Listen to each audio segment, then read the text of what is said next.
Bata pa lang ako, gusto ko nang maging influencer. Gusto ko na maipakita ang talento ko. Pero hindi pala ganun kadali ang mga bagay na yon. Para maibahagi mo ang talento sa ibang tao, kailangan pala ipinaghuhusay mo din ito, hinahasa at pinag-iigi. Dahil kapag hindi mo sinanay ang talento na meron ka, ay nawawala ito. Kaya habang may panahon pa ako at pagkakataon na maging isang social media influencer, ay igagrab ko na ang opportunity na ito.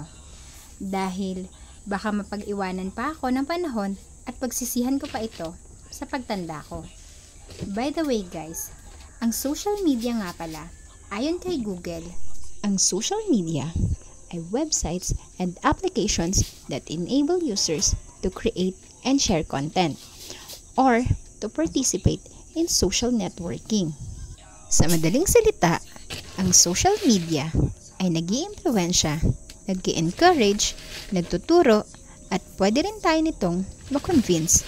Kaya sa paggamit natin ng social media, kailangan na maging maingat tayo, lalo na at pabata ng pabata ang henerasyon na gumagamit ng social media.